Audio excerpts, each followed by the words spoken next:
Hello and welcome to a PTF weekly video. I'm with Peter. We're in Sydney, Australia, where we're about to leave, having come here from Qatar. Hello, Peter. First LGBT protest ever in Qatar or any Gulf state. Why? Why do it? This was really important because the World Cup is about to start in Qatar, and it's very important that we don't let the regime have a PR victory. It wants to sports watch its image. Sports watch. No. Okay, I need you to do this in one take. Yeah, Okay, let's start again. Hello and welcome to a PTF weekly video. I'm here in Sydney where we're about to leave. Of course, I'm with Peter, and we came to Australia after protesting in Qatar. Peter, it was the first ever LGBT plus protest in Qatar or any other Gulf state. Why? It was really important to do this protest because the World Football Cup starts in Qatar just in a couple of weeks.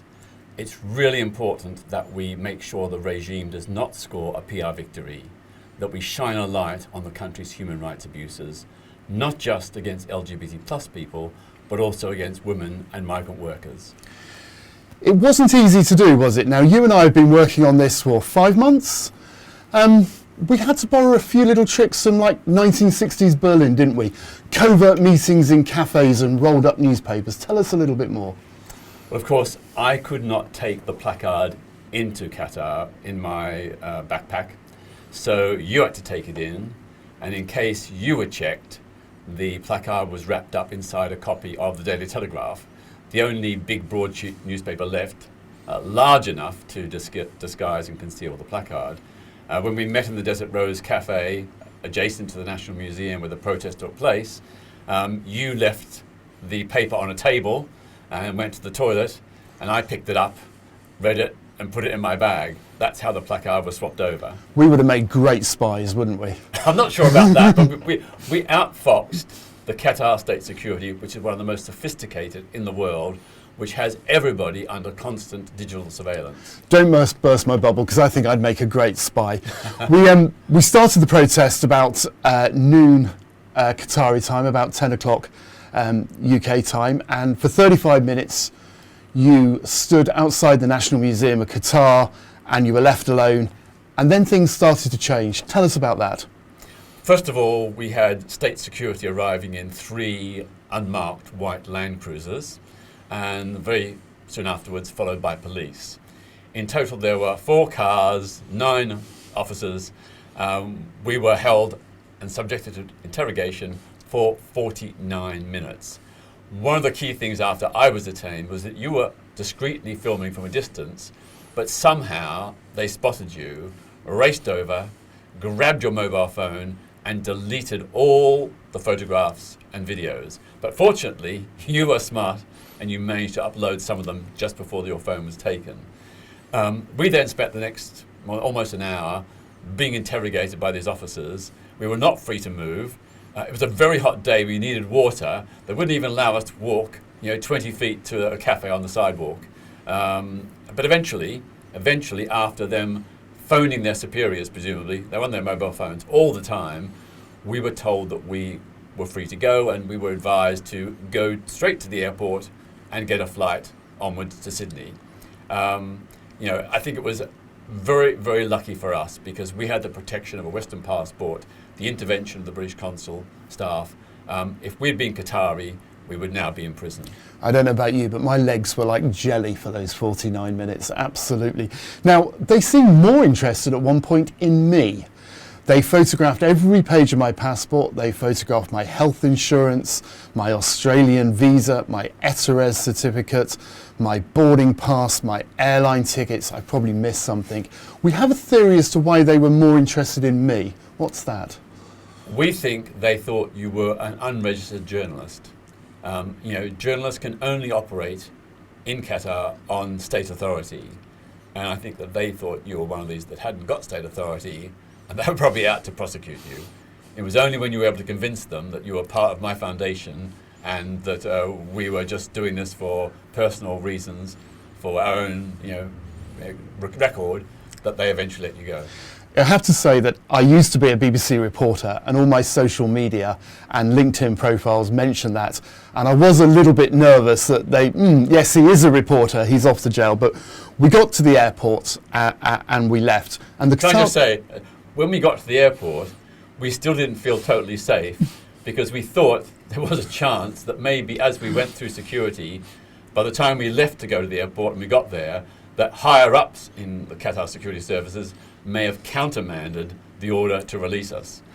So until we were on the plane and in international airspace, we didn't feel safe and we didn't relax. And you went through the automatic barriers. I had to go through yet another manual security check. So yes, I was nervous. But the Qataris put out a statement to say Peter Tatchell wasn't arrested, or as they put it, a man on a roundabout, which just shows you their whole mindset on this.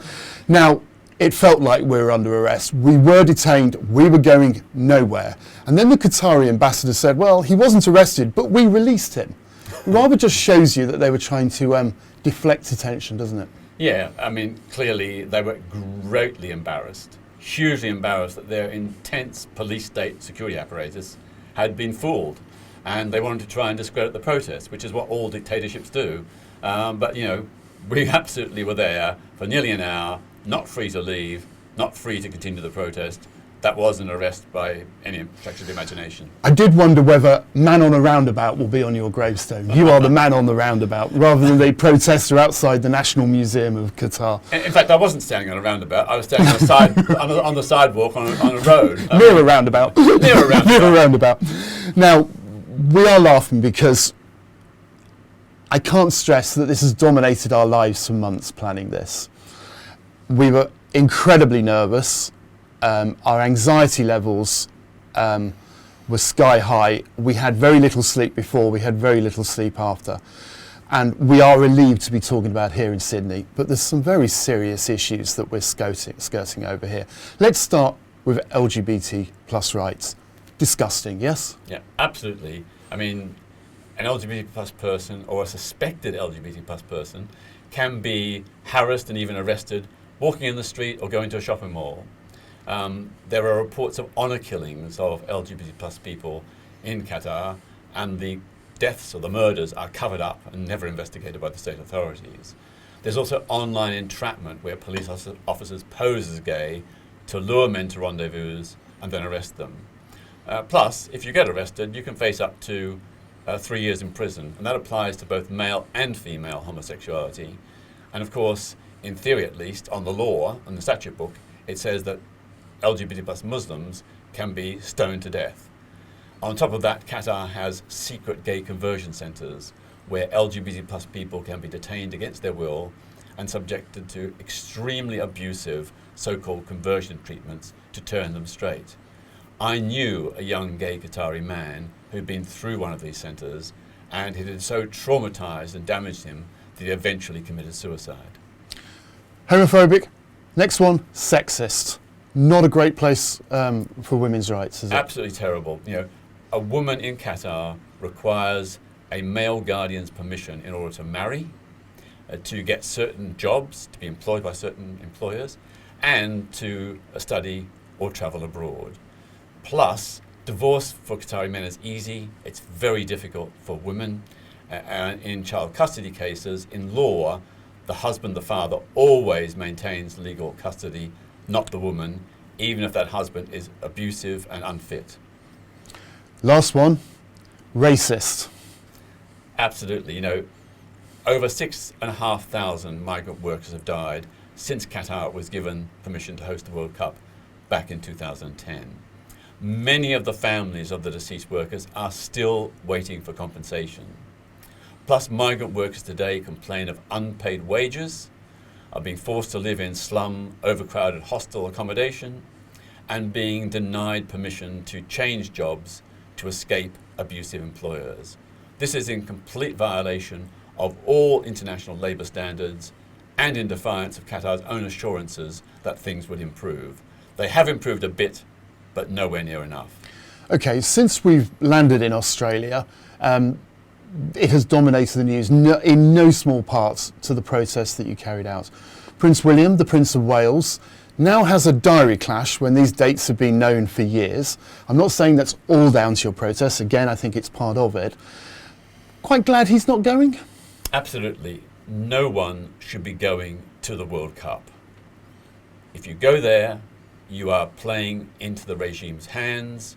You are giving them the PR victory that they can claim that they are a normal regime and that people from around the world of stature and importance are going there. You know, there cannot be normal sporting relations with an abnormal regime like Qatar. It is a homophobic, sexist and racist dictatorship. Now, as a gay man, I'm a little insulted, a little offended by so-called gay icons like Robbie Williams, David Beckham, maybe not my icons, but deemed to be gay icons, taking the Qatari Real. Are you disappointed as I am? I'm absolutely appalled, more than disappointed, appalled and shocked and stunned and, you know, just full of anger that these celebrities would put money before principles and human rights. You know, they are helping Qatar burnish its international reputation. For someone like David Beckham to describe Qatar as, quote, perfection is so outrageous. You know, he was an LGBT icon, but in my book, no more. Yeah, okay, I think I would agree with that. Perhaps the oddest news story of the week was the British Foreign Secretary responding to your protest on the BBC, where he said that fans needed to compromise their sexuality if they were going to Qatar. Should anybody have to compromise their sexuality ever? Absolutely not. You know, the principle of universal human rights, which drove this protest and all my protests, is that people should be free to be themselves.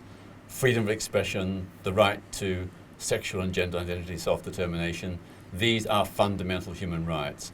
And what was so shocking about James Cleverly's statement was that he called on fans to, you know, show respect for a regime that is a dictatorship, but did not utter a single word of criticism of that dictatorship and its grotesque human rights abuses. Yes, I came up the line, James, not so cleverly, but I suspect other people came up before it.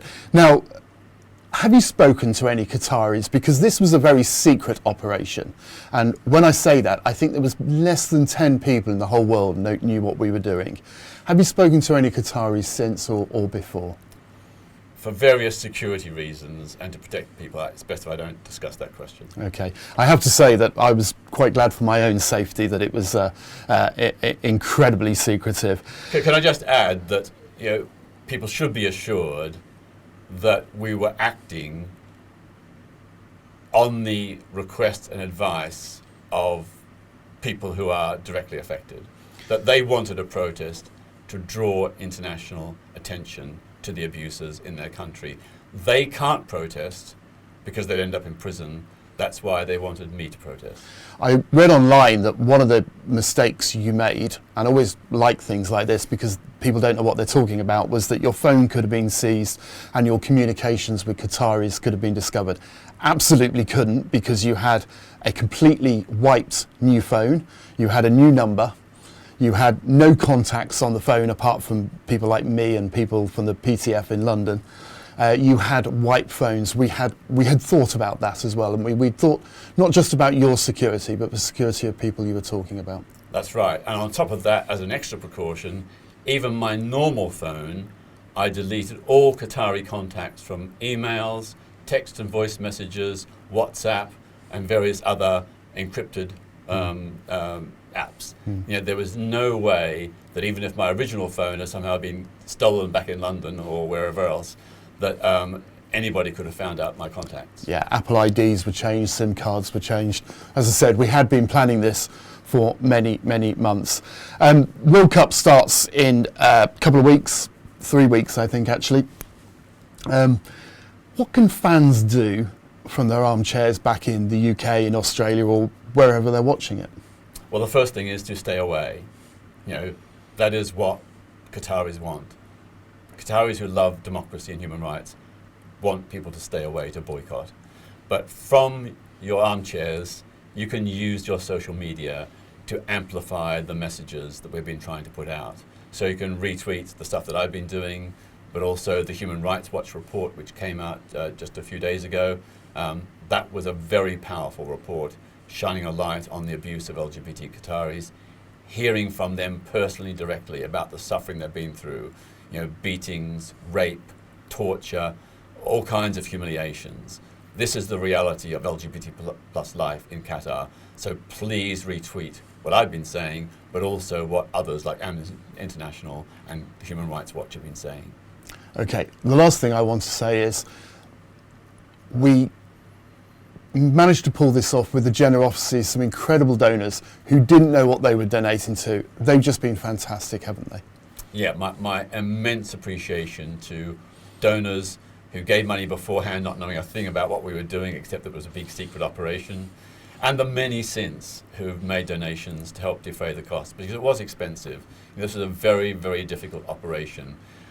We had to use some incredible subterfuges, like all kinds of ruses that we used that I sort of borrowed from things I'd read in spy novels or movies. But it worked, and it's thanks to those donors that we did this. So a huge, huge thank you to all of you who've donated. We so much appreciate your kindness and generosity.